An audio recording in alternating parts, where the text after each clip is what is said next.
سأنحي سأتي مرة أخرى، بنفس هذا اللفظ سأنحي سأتي مرة أخرى. ولكن موضوع حكاية خلافات عائلية ده انت سمعته في مكالمة وحديها هي اتصلت بيك ولا؟ ايوه يعني نظام اتصلت بيا هي وقت متأخر من الليل وقالت لي الخط ده يعني انت ما حدش يتصل علي، انا كل ما الاقي فرصة انا اللي هتصل بيك يا بابا. طب انت كنت متأكد ان هو صوتها يعني؟ لا متأكد ان صوتها، وطبعا دي شيء يعني صوتها ما اصبح مش غريب عليا، دي يعني في مقام بنتي. طب ما حاولتي تسجل الرقم او تعرف هي فين؟ لا انا مع يعني رافة بي احب انفذ كل كلامها، امسح الرقم ده خالص وده مش رقمي ولا تليفوني وانا رحت مع الجهاز، ولكن كل ما الاقي فرصة للكلام معك هتكلم ان شاء الله واطمنك. طيب كانت نفسيتها برضو عاملة ايه وهي بتتكلم؟ كانت نفسيتها والله ما زالت عالية يعني، وما زالت مصرة على الاسلام. قالت لي ان مت صلوا علي الجنازة صلاة الغائب. يعني الكلمة دي ما تصدرش من واحدة إذا كان عندها فكرة عن الإسلام بجد يعني. ونحييت سأتي مرة أخرى. فبين الكلام ده أفرحني وأثر فيه. وبعدين ظهر بعد كده على النت والحاجات دي اللي بيحصل وبتاع، وقعدنا يعني نعمل اتصالات بمواقع وكده وشغلانة، وأنا يعني الآن ذهبت ليه مرة أو اثنين ما يستمعوني يعني، ولكن يعني ما بطولش.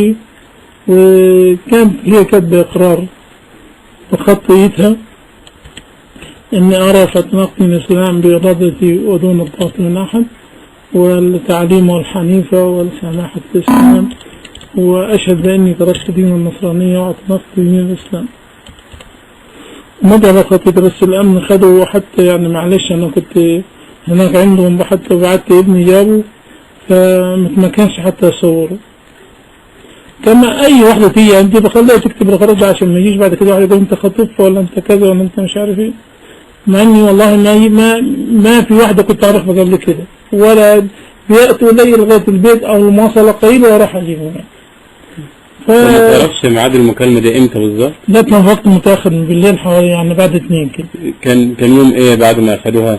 هي اتاخدت الجمعة. يمكن كان يوم الاثنين، وانا في الوقت ده يعني انا اللي قلت لها يعني حتى يخفف الضغط عني، ما تقوليش انا مصر على الاسلام لان دي رحت بين النصارى واقول لهم ده الخلافات عائلية. و بشيء يعني لحد يمكن اتصلت بقناة الدنيا قبل كده وكنت حضرتك موجود وبسم الله ما شاء الله، وكنت بتصل بكل اقدر اتصل عليه، وحتى يعني حصلت مشادة بيني وبين الامن هنا على ان اترك هذا الامر، قلت والله لا اتركه حتى اموت.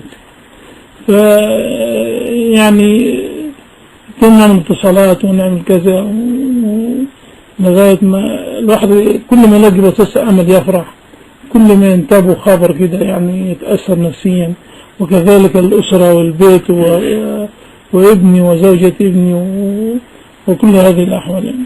والأمن عرف إن أنت كنت معهم؟ أيوة الأمن عرف وقلت لهم إن كنت معهم. طيب حد منهم جالك هنا أو أخذوك من هنا؟ هم يعني أول مرة جو لما بس بعربية ملاكي عشان ما حدش يعرف يعني. هم يعني في أسود ناس محترمين وكويسين.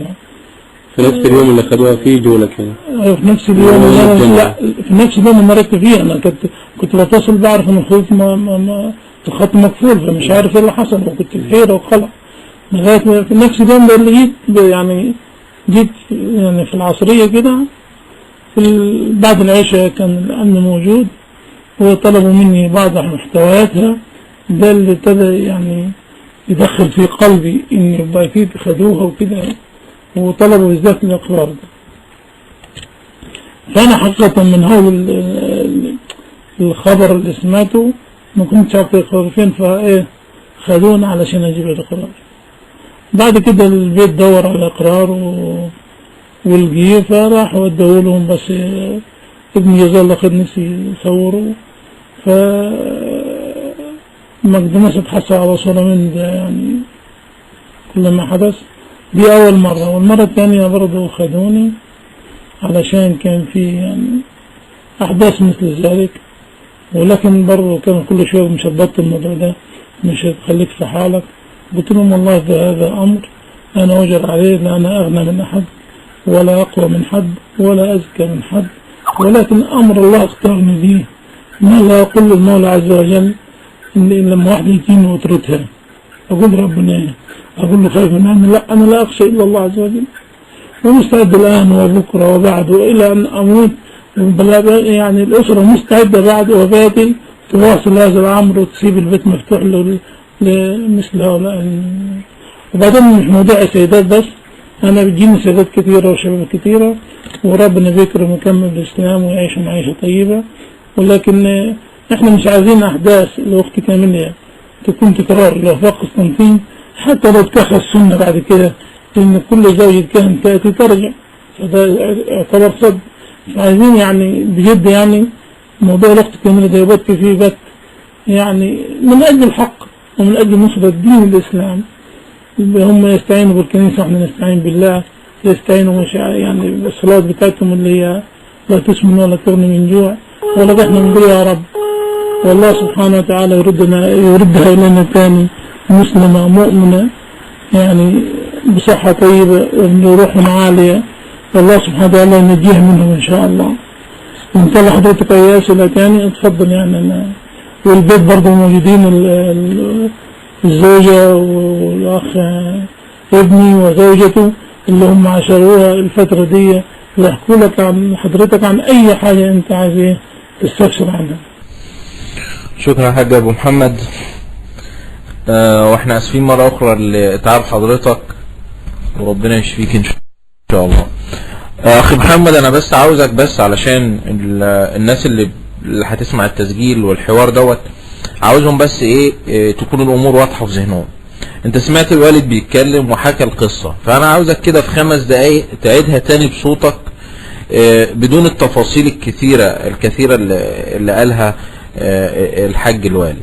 فعاوزك بس بصوتك كده تحكي بس هي أسلمت، جات لكم، راحت الأزهر، كذا كذا كذا كذا بالظبط في 4-5 دقايق. أيوة حضرتك محمد. وبعد كده هناخد شهادة الحاجة الوالدة، ولو تسمح لنا شهادة زوجتك يعني علشان بس صوت حضرتك أوضح. ماشي ما أنا عارف، بس أنت احكي لنا بس اللي الوالد قاله، يعني الوالد قال كذا كذا كذا كذا كذا. ماشي يا أخي محمد. السلام عليكم. أنا مش هقول طبعا أكتر من اللي قاله يعني، ولكن هو برضه لما حضر المواقف برضه أكيد هيكون يعني تعبيره ليها أو استشعاره ليها برضه هيكون أفضل مني يعني. ولكن برضه اللي قاله باختصار إن جاله تليفون من واحد مسلم إن فلانة عايزة تسلم، أو جاله منها هي يعني عن طريق برضه إن أخذت رقم تليفونه من حد مسلم.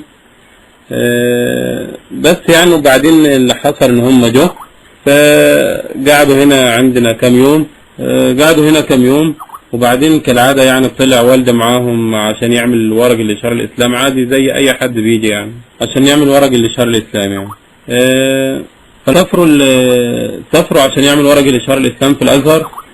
فلما سافروا راحوا الأزهر زي ما قلت لحضرتك يعني زي ما بيحكي والدي كان عبارة عن حاجة صعبة خالص يعني من ناحية الأمن ومن ناحية المسيحيين المحتوطين، كل مجموعة واقفين في مكان حواليه وجساوسة موجودين على البوابة وأمن متواجد، ويعني كان أمر صعب خالص يعني. كان أول مرة أشوفه في الأزهر يعني.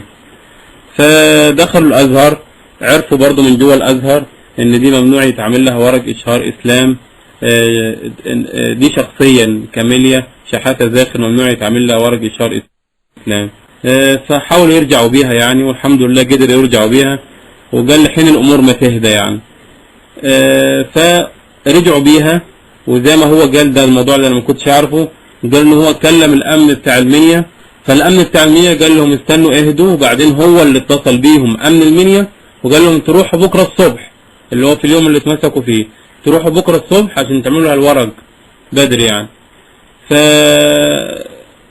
يعني والدي كان رجع في اليوم ده وهم راحوا ورجعوا برضه، لان كان برضه الوضع زي ما هو.